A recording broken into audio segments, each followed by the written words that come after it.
के परम भक्त कृष्ण आसीत सखा कश्चित। कृष्ण के कोई सखा थे, आसीत माने थे, कश्चित कोई ब्राह्मण थे, ब्रह्म ज्ञानी थे, और उसमें भी विरक्त इंद्रियार्थी से विरक्त थे। संसार के प्रति जिनकी इंद्रियां बड़ा ही परम विरक्त थी, और सबसे बड़ी बात है कि वो जितेंद्रिय थे, जो कि बड़े से बड़े संत के लिए सुखदेव जी महाराज जितेंद्रिय नहीं कह रहे, लेकिन इनके लिए कह रहे हैं कि वो जितेंद्रिय थे।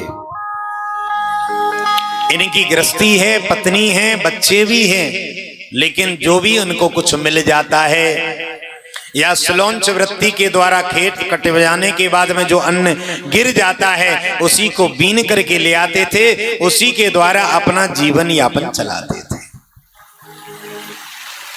कभी पूजा पाठ करके आ गए तो जो भी दक्षिणा मिल गई उसके द्वारा ही अपना जीवन यापन कर रहे हैं।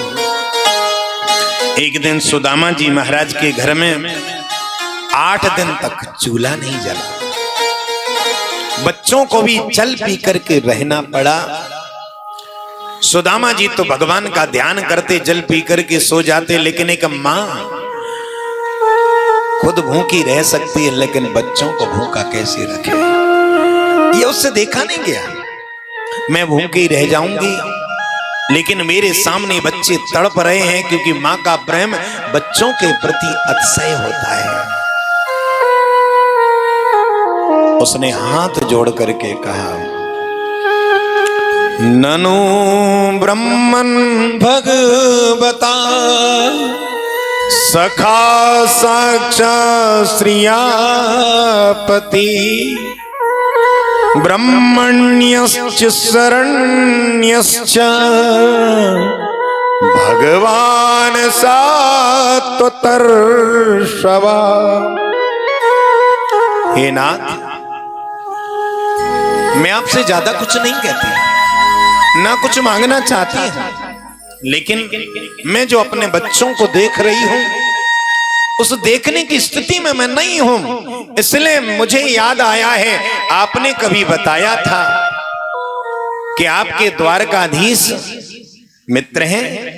सुदामा जी के नेत्र सजल हो गए, देवी तुमने कितनी पुरानी बात मुझे याद दिला दी। अरे सुदामा, मेरा द्वारकाधीश मित्र ही नहीं, लंगोटिया यार है। हम एक साथ खेलते थे, एक साथ पढ़ते थे, बड़ा प्रेम हम और कृष्ण और हम में था। लेकिन देवी पढ़ने के बाद वो अपनी कुटिया को चला गया, मैं अपनी कुटिया में चला आया। इस समय वो द्वारका का राजा है और मैं अपनी कुटिया का। मेरी उसकी बराबरी नहीं है। रिश्तेदारी और मित्रता हमेशा बराबरी के साथ में होना चाहिए। आपका मित्र बहुत ऊंचे पद पर पहुंच गया है और आप फटीचर बन करके पहुंच गए, तो शायद अगर सच्ची मित्रता हो तो वो देख सकता है, अन्यथा वो आपकी तरफ देखेगा भी नहीं, क्योंकि उस समय उसकी बेइज्जती हो जाएगी। ये मित्र नहीं हो सकता। इसलिए देवी वो द्वारकाधीश है। सुशीला ने कहा, क्या आपको द्वारकाधीश जैसा मित्र पाकर के कभी ऐसी हृदय में उत्कंठा नहीं होती है? क्या आप उससे दर्शन करें, मिलने जाएं? सुदामा जी ने कहा, देवी ऐसा कौन दुर्भाग्यशाली होगा जो कृष्ण जैसे मित्र को पाकर के बार बार मिलना ना चाहेगा। लेकिन हमारे सामने परिस्थिति है, मित्र और गुरु के यहाँ यदि जाते हैं तो कभी खाली हाथ नहीं जाना चाहिए, कुछ ना कुछ लेके जाना चाहिए। देवी हमारे अपने खाने का ठिकाना नहीं है, हम द्वारकाधीश के यहाँ लेकर के क्या जाएंगे?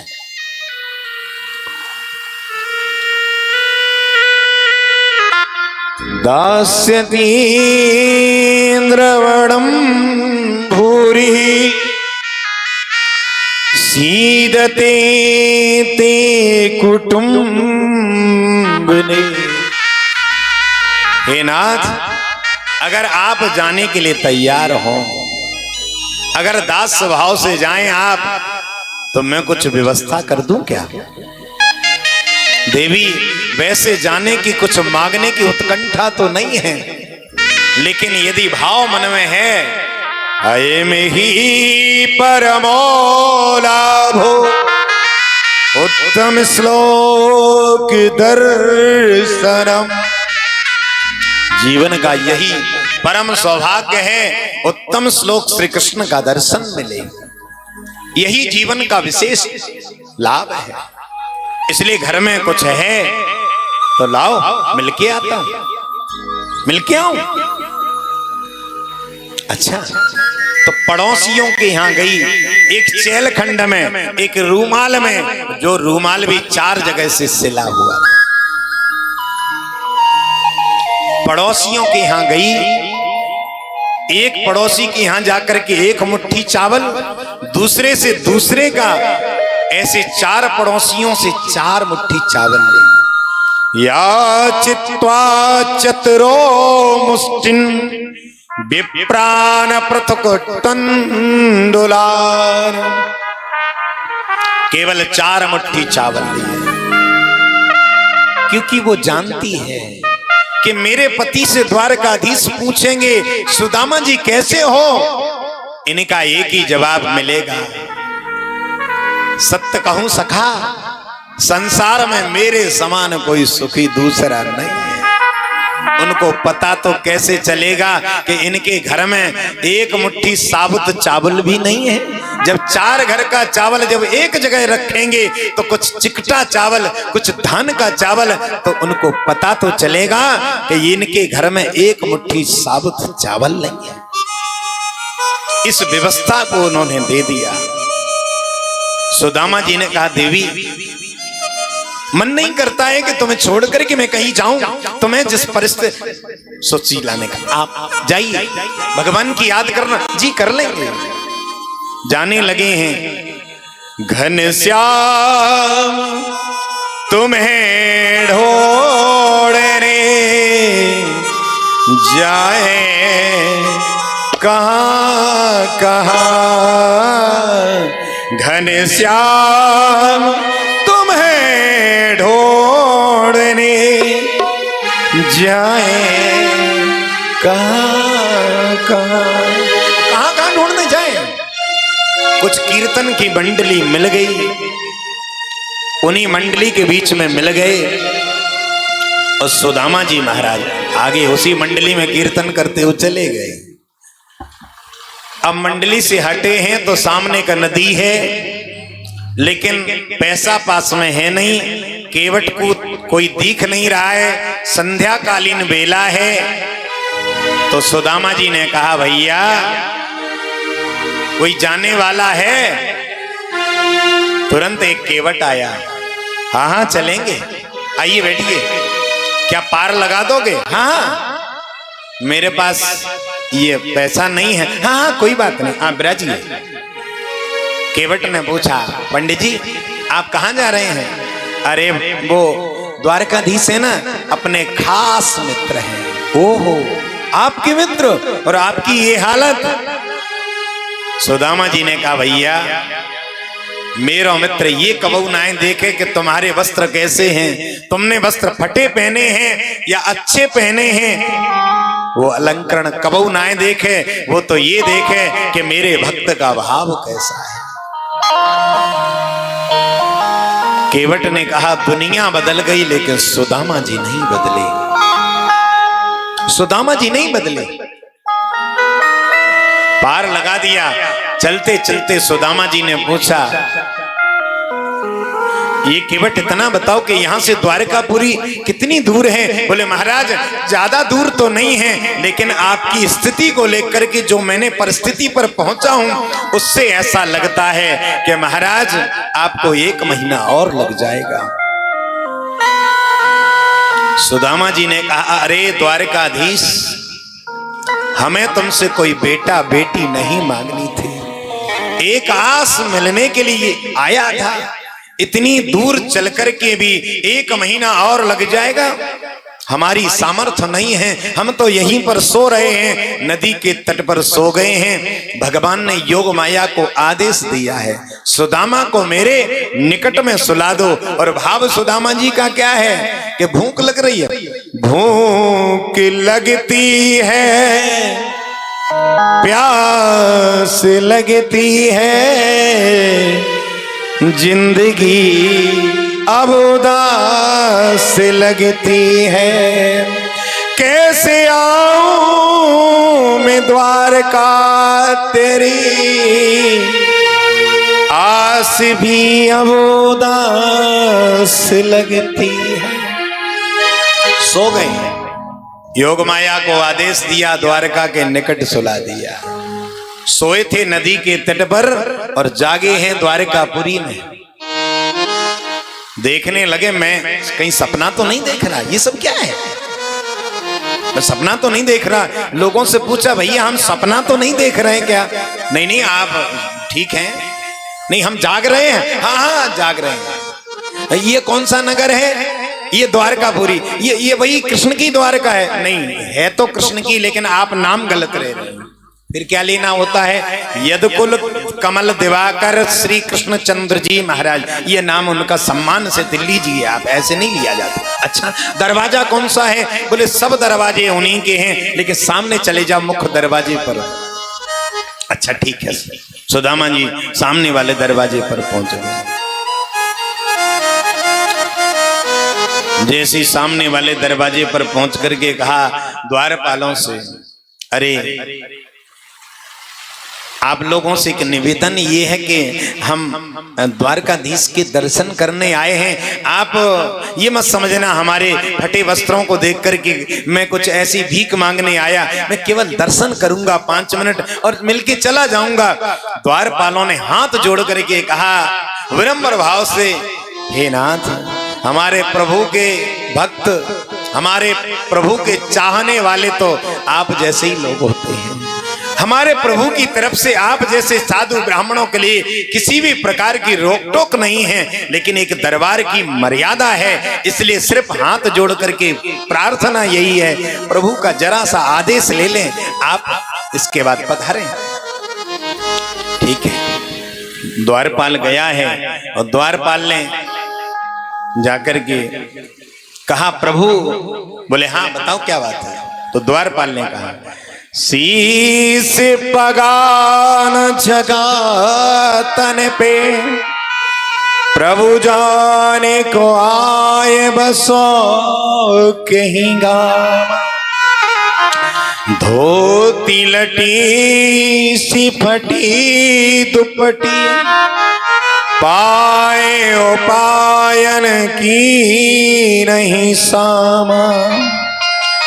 द्वार खड़ो दुज दुर्बल रहो चक सो बपुधा भिरामा। पूछत ही बुदयाल को धाम बतावत आपनो नाम सुदामा।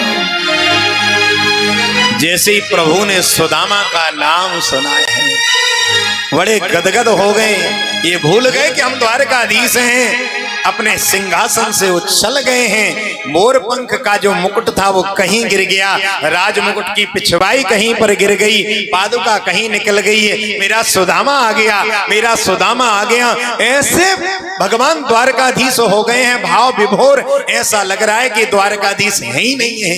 दौड़ते जा रहे हैं, दौड़ते जा रहे हैं। रुक्मिणी ने पूछा क्या हुआ? बोले पता नहीं देवी जी, कोई साधु ब्राह्मण आया था, मैंने कहा वो आपसे मिलना चाहते हैं, वो दौड़ पड़े हैं। सात्विकी जी दुखी हो गई, ये क्या हो गया द्वारकाधीश को? सब दौड़ते जा रहे हैं। 1 डोरी पार करी, 2 डोरी पार करी, जैसे 7 डोरी पार करके सुदामा जी को देखा है, तुरंत अंक में लिपट गए हैं। दोनों मित्र जब मिले हैं तो बाहुभ्याम परिरंभता।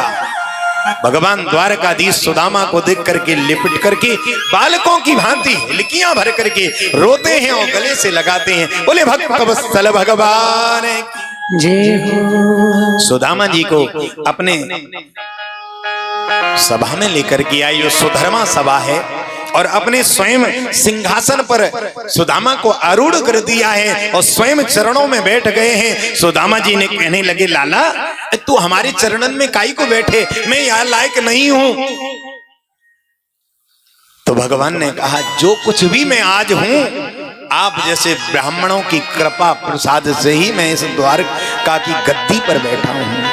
विप्र प्रसादात् धरुणी धरो हम, विप्र प्रसादात् कमलाबरोहम। ये जो कुछ भी मैं आज हूं आप जैसे विप्र देवों की कृपा से ही हूं। सुदामा जी के चरण धो रहे, रुक्मिणी जी को आदेश किया है स्वर्ण की झड़िया लेकर के आओ। चरण धोना है। इशारा पाते ही रुक्मिणी जी जैसे स्वर्ण की झड़िया लेकर के आती, भगवान सुदामा जी के एक एक पाम को निहार रहे हैं। उनके विवाइयां फटी हैं, उनमें कंकड़ लगे हैं, कई कांटे उनके पैर में भगवान स्वयं निकाल रहे हैं। उनकी दशा को देख करके भगवान की आंखों से ऐसे आंसू झरने लगे। देख सुदामा की दीन दशा, करुणा करके करुणा निधि रोए, पानी परात सुहात छुओ नहीं, नैनन के जल सो पग धोए। रुक्मिणी जी जब तक झड़िया लेकर के आती, भगवान ने अपने आंसुओं से सुदामा जी के चरण धो दिए।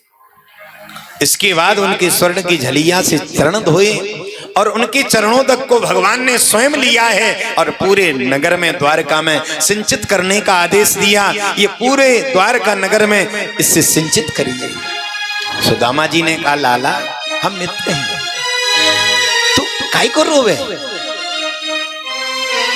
सुदामा जी से पूछा भगवान ने, सुदामा जी आपने इतना सब देखा, आपकी हालत मैंने देखी है और आप इतने दिनों तक यहाँ पर आए क्यों नहीं?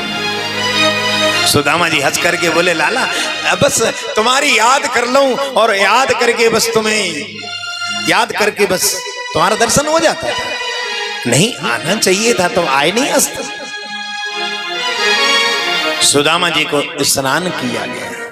स्नान करने के बाद उनको भोजन की व्यवस्था हुई, 56 भोग लग करके आए। सुदामा जी कहने लगे, लाला ये अच्छे अच्छे पकवान खाए हुए सो भजन में मन आए लगे, इसलिए खाऊं ना हो। और क्या सोच रहे हैं कि मैं अपनी सुशीला अपने बच्चों को भूखा छोड़ करके आया, उनके बिना खाए मैं कैसे भोजन कर लूंगा, ये मेरा कर्तव्य नहीं है।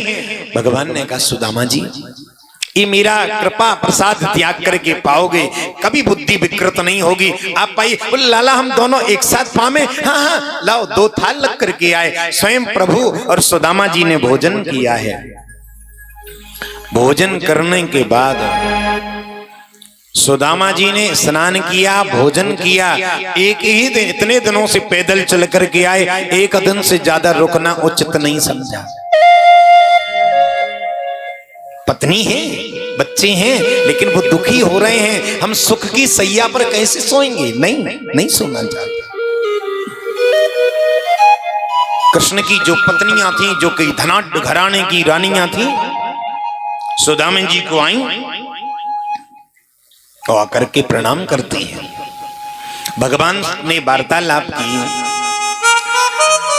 सुदामा जी आप और हम गुरुकुल में पढ़ते थे, तो हम लोग कभी मजाक मजाक में शादी विवाह की जो बात छेड़ देते थे तो आप चिढ़ते थे। अब गुरुकुल से पढ़ने के बाद आप चले गए वहां, मैं यहां आ गया। अपि ब्रह्मन् गुरुकुलात् भवता लब्ध दक्षिणा समाव्रतेन धर्मज्ञो भार्योडा सदृशी नवा। आपको आपके अनुकूल पत्नी मिली कि नहीं मिली? अब कृष्ण की पत्नियां तो बैठी थी, सुदामा जी को ये थोड़े मालूम इनकी पत्नियां हैं। बोले, लाला ये भीड़ में कोई पत्नी की बात करने की बात नहीं, ये सब एकांत में करना चाहिए। हम याद करते हैं ना गोपाल, हम गुरुकुल में पढ़ते थे, माताजी हमको कितना प्रेम करती थी। गुरुजी बात स्नान, अब तुम्हें याद है ना कि हम और आप पढ़े थे, हैं? मेरे को पाठ जब भूल गया तुम्हें याद था, लेकिन जब तुमने देखा मेरा सुदामा पाठ भूल गया है तो आपने भी कहा गुरुजी हमको भी पाठ याद नहीं है। आपने कितनी दोस्ती निभाई गोपाल। भगवान ने कहा वो बात ठीक है, अच्छी बात है, गुरुकुल याद करना चाहिए, लेकिन वो आप ये बताइए आपका विवाह हुआ? हाँ हुआ। माता पिताजी पीछे पड़ गए और विवाह कर दिया है, और तेरी भाभी का नाम सुशीला है। अब बता, तो भाभी जी ने कुछ भेजा होगा, भेंट वगैरह कुछ तो भेजी, लाओ जल्दी दिखा। नहीं देख सुन, भाभी की बात बाद में कर लेंगे। अब सुदामा जी अपने वाक्यों को बदल रहे हैं, सोच ये रहे हैं कि धनाढ्य घराने की रानियां हैं, इनके सामने में एक फटी सी पोटली में अगर कहीं मैं दिखाऊंगा ये भेजा है तो ये क्या सोचेंगी, इनका मित्र कैसा है, इतने दिनों के बाद भी आया तो फटी सी पोटली लेकर के आया। ये मेरा मित्र तो सर्वांतर्यामी है, सब कुछ जानता है, इसलिए मैं क्या कहूं, इसलिए बार बार बदल रहे हैं। भगवान क्या कह रहे हैं देखो सुदामा जी, पत्रम पुष्पम फलम तोयम यो मे भक्त्या प्रयक्षति तदहं भक्त परितम अस्नामि प्रियतात्मनः। भगवान कहते हैं गीता में अर्जुन से कहते हैं और यहां सुदामा जी के लिए कह रहे हैं।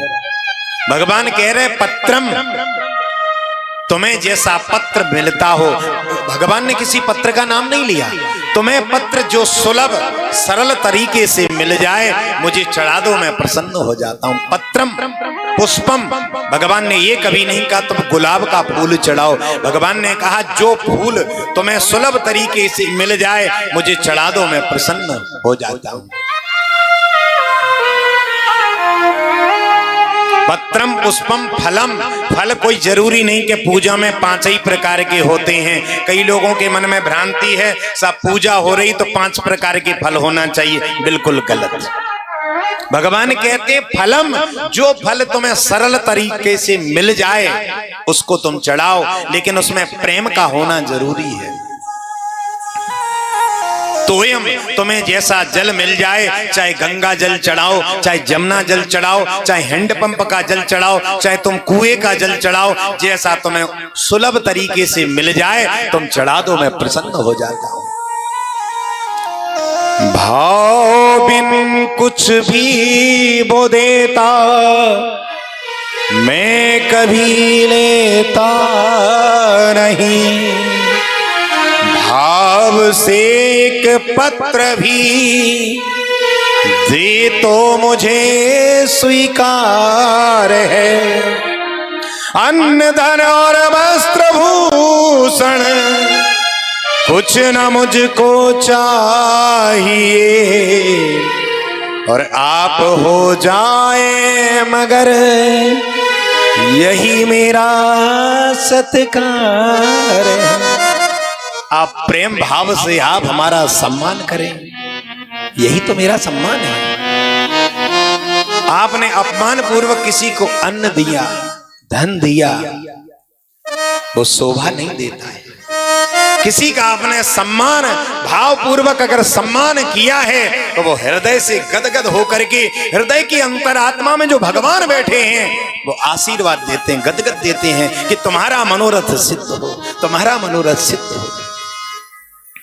भगवान किसी का अन्न धन कुछ नहीं चाहिए, लेकिन सुदामा जी का संकोच नहीं जा रहा है। भगवान ने कहा सुदामा जी तुम्हारी आदत है छुपाने की, तुमने चना भी अकेले खा लिए थे, अब यहाँ चावल भी, हम तुम्हारा भाग्य बदलना चाहते हैं, तुम चावल भी चुरा रहे हो। भगवान ने कहा सुदामा जी देखो ऐसा है, ये तुम दूर से चल करके आए हो तो तुम्हारी ये कांख उठ रही है, क्या मैं कहा है कछुनाए लाला, तुम कछुनाए नहीं नहीं दिखाओ तो सही, लेकिन नहीं दिखाना चाहते। भगवान ने जैसे ही उठाया तो पोटली से चावल लेके, अब जो कृष्ण की पत्नियां थी वो ऐसे उठ उठ के देख रही थी, जैसे आप लोग नहीं देखते, ऐसे उठ उठ के देख रही थी। भगवान ने अच्छा ये देख रहे क्या भेजा है। भगवान ने उछाली पोटली 2 बार, देख लो, देखो देखो, 2 बार उछाली। उन्होंने कहा ये तो फटी सी पोटली जा में कहा है, हम तो कछु है ना है, फटी सी पोटली में कहा होगो, कच्छू ना है। भगवान ने खोला, प्रसन्न हो गए। मेरी भाभी ने जो प्रेम के तंडुल भेजे हैं इसमें हैं, इसमें जो प्रेम है। भगवान विदुर जी के यहां गए तो क्या खाए थे, क्या खाए थे? केले के छिलके खाए थे। और यहां भगवान के लिए भगवान कहते वस्तु महत्वपूर्ण नहीं है, मेरे लिए महत्वपूर्ण क्या है? मेरे लिए महत्वपूर्ण है भक्त का भाव। तो देखा सुदामा जी को कई विधियों से समझाया लेकिन नहीं माने, तो भगवान ने कहा कि ये मेरा भक्त है। भगवान ने जैसी तंडुल देखे हैं, देख करके कृष्ण की पटरानियां सोचने लगी, बताओ ये चावल खाएंगे हैं?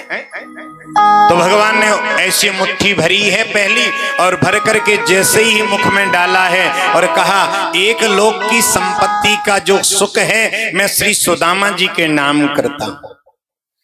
दूसरी मुट्ठी जैसे मुखारबिंद में डाली और कहा दूसरी लोक की संपत्ति का सुख मैं श्री सुदामा के नाम करता हूं। तीसरी मुट्ठी जैसे ही भरने लगे हैं तो रुक्मिणी जी ने हाथ पकड़ा, नाथ कच्चा है, नुकसान करे। शब्दों में यही कहा, इशारों में क्या कह रहे हैं? ये वही ब्राह्मण है जिन्होंने तुम्हें छाती पर लात मारी थी, जिनके लिए इतना बरस रहे हो। भगवान ने कहा ये वही ब्राह्मण हैं जो विवाह से पूर्व तुम्हारी पत्रिका लेकर के आए थे, अन्यथा हमारा तुम्हारा विवाह कभी नहीं होता। और क्या कहा रुक्मिणी जी ने? रुक्मिणी जी ने सारे में कहा पति और पत्नी का हिस्सा आधा आधा होता है, क्योंकि वो अर्धांगिनी। अब आपको आधा मिल गया तो आधा तो हमारा होता है ना, आपका ही तो प्रसाद हम पाती हैं। अब 2 मुट्ठी आपने पा लिया है तो 2 मुट्ठी हमारा नहीं हुआ, हम सब क्या देखेंगी आपको? हमारा भी तो अधिकार है ना, अधिकार लेना भी चाहिए। हाँ, और कोई बात हम छोड़ भी देती, लेकिन प्रसाद में हम नहीं छोड़ने वाली, ये आधा हमारा है। सब बोली हाँ हाँ हमारा है। तो बोले ठीक है आप लीजिए। सुदामा जी बोले लाला तू तो माने ही ना है, कच्चे चावल कभी खाए जा में? बोलो ठीक है आप कह रहे तो नहीं खा रहे हैं, बस ठीक है। सुदामा जी को क्या दिया क्या नहीं दिया, रुक्मिणी और कृष्ण के अलावा किसी को कोई जानकारी नहीं। सुदामा जी बोले भैया मार्ग देख लिया, अच्छा लगा, बहुत अच्छा लगा, रहने को तो मन भी करे, लेकिन परंतु घर में तेरी भाभी अकेली है, या हमारे रह ना सकूं, मैं जाना चाहूं। हाँ भगवान बोले ठीक है आप जाना चाहते हम रोकेंगे नहीं, आप पधारिए। अच्छा तो ठीक है चलते हैं, रुकिए थोड़ा सा प्रणाम करवा लीजिए। तो कृष्ण की पत्नी पटरानियां आई, एक एक करके प्रणाम कर रही, बड़े प्रेम पूर्वक कह रहे सुख सौभाग्यवती भव, सुख सौभाग्यवती भव, इस तरह से 100 को आशीर्वाद दिया। अब हाथ जब थक गया, आप 100 बार ऐसे करना कोई भी करेगा तो हाथ तो थक ही जाएगा। बोले लाला ये इससे भी दे सकते? हाँ इससे दिया 50 को दे पाए। बोले एक बात बताओ, सुनो, कान अपना कान लाओ हमारे पास। बोले हाँ बताओ, ये अड़ोसी पड़ोसी हैं या परिवार के कौन है? अरे बोले पड़ोसी नहीं है, ये सब अपने घर के लोग हैं। बोले कौन है? बोले पत्नियां हैं। हे भगवान, इतनी पत्नी है? इतनी? बोले कितनी है? बोले बहुत हैं। बोले भैया सुनो, दुबलो पतलो ब्राह्मण हूं। कितनी है? बोले 16,108। बोले देखो दुबले पतले हम ब्राह्मण हैं, हमसे ना दियो जाए तनो आशीर्वाद, इसलिए लाला एक काम करो, इन सब से कह दो एक साथ प्रणाम कर ले। या एक काम करो तुम प्रणाम कर लो, हम तुमको आशीर्वाद दे दें। सबने एक साथ प्रणाम किया, सुदामा जी ने सबको आशीष दिया, प्रदान किया और बोले अच्छा लाला चलें? बोले हाँ। थोड़ा सा मार्ग में छोड़ने जाने लगे, मार्ग के द्वारका के बाहर तक तो सुदामा जी मन में सोचने लगे इन्होंने कुछ दिया तो है नहीं। यद्यपि मुझे तो नहीं चाहिए था, लेकिन पत्नी तो कह रही थी कि वो बहुत सा धन दे देंगे, यहाँ तो 1 रुपए तक नहीं दिया इसने। अब देखिए, भगवान का एक नाम है भक्त वांछा कल्प, और भागवत का भी क्या नाम है? भक्त वांछा कल्पतरु। भक्त वांछा, भक्तों की इच्छा, वांछा कहते हैं इच्छा को, जो पूरा कर दे, उसी का नाम है भक्त वांछा कल्पतरु। तरु कहते हैं पौधे को, कल्प वृक्ष। तो भागवत जी क्या है? कल्प वृक्ष। आपने जो जो मनोरथ मांगे होंगे, हम आपको इस व्यास मंच से कह रहे हैं, सबकी मनोकामना पूर्ण होगी, उसमें संशय नहीं है। जो भी जिसने मांगा होगा सबको प्राप्त होगा। चाहे वो YouTube से भी कथा सुन रहा है, आपके तो नांगलोई में प्रायकर नहीं आ पा रहे, तो बेचारे मन तो नहीं लग रहा है घर में, कह रहे कैसे करें, बारिश हो रही है, कैसे जाएं, तो बेचारे देख तो रहे YouTube में, लेकिन मन नहीं लग रहा है घर में। लग रहा है कि इतने पास में तो हम चले, तो बेचारे कुछ तो अपना छाता वाता जो भी है लेके आ रहे हैं, कुछ बेचारे घनघोर बारिश में भी बैठे हैं, डटे हैं। हनुमत डटे रहो आसन पर जब तक कथा राम की होए। भगवान के वक्त डटे ही रहते। तो सुदामा जी को दर्शन चाहिए था, मिला। पत्नी को धन चाहिए था, मिला, लेकिन सुदामा जी को नहीं मालूम। अब सुदामा जी जब जा रहे तो बोले ठीक है लाला चलते हैं। बोले हाँ। बोले शायद अब देगा, नहीं दिया। सोचने लगे कोई बात नहीं, क्वा हम दरिद्रो पापिया को कृष्ण श्रीनिकेतना ब्रह्मबंधोरिति स्माहम बाहुभ्याम परिरंभता। केवल श्रीनिकेतन श्री कृष्ण ने हमें बाहों से लगाया, यही जीवन का परम लाभ है, क्या चाहिए। और इतना सोच करके चले गए। जैसे ही द्वारका से कुछ ही दूरी पर निकले हैं, सो द्वारका ही जैसे भवन दिखाई पड़े। ये सब कहां से आए? तुरंत जाकर के पूछा भैया ये नगरी कौन सी है? बोले सुदामापुरी। सुदामापुरी? हमारे नाम की तो कोई पुरी थी नहीं। हो सकता है कि कोई सुदामा नाम के सेठ जी होंगे, ये जमीन वास्तु के हिसाब से अच्छी लगी है और अपनी पुरी बनवा लिया। भाई पैसे वालों को कौन रोक सकता है, कर ली होगी। वो तुम्हारे सुदामा नाम के जो सेठ जी हैं कहाँ हैं? सेठ जी नहीं, पंडित जी हैं। पंडित जी तो हम हैं। ये हम हैं या कोई और हो सकता है, कोई धनाढ्य पंडित जी होंगे। बोले वो जो तुम्हारे सुदामा नाम के पंडित जी हैं कहाँ गए हैं? बोले द्वारकापुरी। द्वारका तो हम ही गए थे, लेकिन हमारी पुरी नहीं है। ये कब के गए हैं? बोले गए होंगे 6 महीने के, हमें नहीं पता, हम बाद में आए हैं। बाद में आए हैं। अच्छा, तो उनकी पत्नी तो होगी? बोले हाँ। अब पत्नी सुशीला, जब भगवान की कृपा जिस पर हो जाए उसका ये चेंज तो हो ही जाता है। जिस पर भगवान की कृपा है उसका ये चेंज हो गया, और जिस पर नहीं है वो 1.5 हड्डी का ही रहता है, जैसे हम हैं। बोलो राधे राधे। अच्छा जोर से बोलो ना, और जोर से।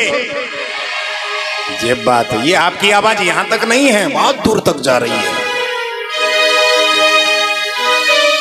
तो कहा पत्नी को बुला दो। सुशीला को भगवान की कृपा हो गई थी, दास दासियां चल रही थी, समझ गए कि हमारे पतिदेव आए हैं, तो आरती जला करके आई थी और प्रणाम करना चाहा। सुदामा जी बोले दूर से करो देवी जी, हम किसी की स्त्री से प्रणाम नहीं करवाते। अरे बोले मैं आपकी सुशीला। बोले तुम ये सब? बोले सब द्वारकाधीश की कृपा। बोले तुम पर खूब कृपा करी, हम तो फटीचर के फटीचर ही रह गए। देखो तुम्हें चाहिए थी संपत्ति, सो मिल गई, मुझे दर्शन मिल गया। अब तुम इस आराम से नगर में रहो, मैं तो सामने एक कुटिया बना लूं, पर्ण कुटी, उसी में जाकर के रहूंगा। सुशीला बोली जब हम आपके साथ रहे हैं उस समय, इस समय हम महलों का सुख हो गए और आप कुटिया में रहे। नहीं, मैं भी जाऊंगी। साथ में चलने लगी। द्वारकाधीश ने पीछे से आवाज लगाई, अरे सुदामा जी कहाँ जा रहे हैं? भगवान से कहा द्वारकानाथ ये मैंने कब मांगा था? बोले आपको नहीं चाहिए था, लेकिन समय की इच्छा के अनुसार मुझे देना था, दे दिया। इसे आप संपत्ति मत समझिए, इसे मेरा कृपा प्रसाद त्याग करके इसका इस्तेमाल करोगे, उपयोग करोगे तो कभी भी बुद्धि नहीं बिगड़ सकती है। अगर संपत्ति को संपत्ति समझ करके उपभोग करोगे तो बुद्धि में विकृति भी होगी और विनाश काल भी अवश्य आता है। इसलिए जो भी प्रभु ने मुझे दिया है सब मेरा तो नहीं है, सब प्रभु का है, मेरा कुछ नहीं है। ये सब शरीर भी आपका है। इस प्रकार से सुदामा जी की कथा को सुनाया है।